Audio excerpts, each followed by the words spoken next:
Sexual assault is essentially any unwanted or unsolicited sexual activity. If somebody approaches you, touches you in a manner that you don't want to be touched, that could constitute indecent or sexual assault.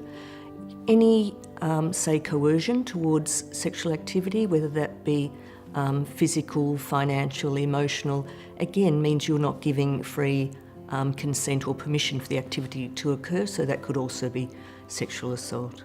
When a sexual assault occurs, you have a number of options, which could be you choose to do nothing. It could be that you choose to go and see your usual healthcare provider and get support through them. You could choose to go to the police. If you chose to go down the path of having police involvement and forensic specimen collection, they could help facilitate that and possibly support you through that, but would always offer linkages and referrals to counselling and psychological support, which is crisis management, but also in an ongoing manner to help support you through whatever path you choose. In terms of disclosure, I had to be ready to talk about it. The perpetrator was known to my family and friends. It was hard for a long time. I didn't say anything to anybody. In some ways it was harder to talk to the police because I always had this vision of that they weren't going to be helpful, they weren't going to be believing, they wouldn't have time to deal with me.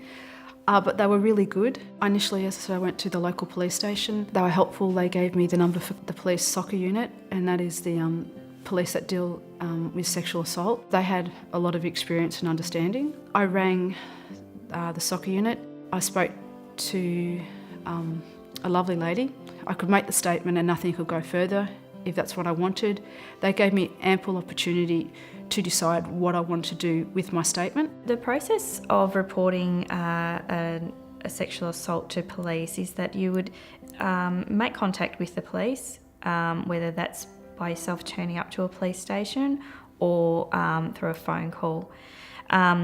Shortly thereafter, you'd be engaged with a member from a sexual assault unit. Those members are specifically trained in dealing with survivors of sexual assault, and they will be well trained to attend to your immediate needs as well as your ongoing needs throughout an investigation. Some of the barriers, unfortunately, are societal. There are a lot of myths out there that basically make people who've experienced sexual assault reluctant to disclose. It could be fear of people not believing what's happened to them.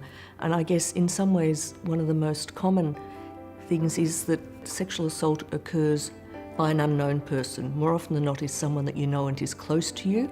So there are often concerns around safety if you're going to be doing those sorts of disclosures. So people usually really consider it for a long time before they actually make that disclosure. As a survivor, your right is to feel safe in the community. When you go home, when you go to work, when you go out at night, it's your right to feel safe.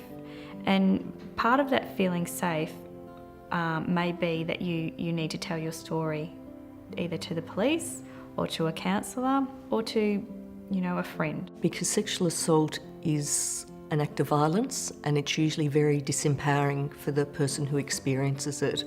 So for them, I feel it's important as a healing part for them to be given back control and to drive what happens for them from here on in.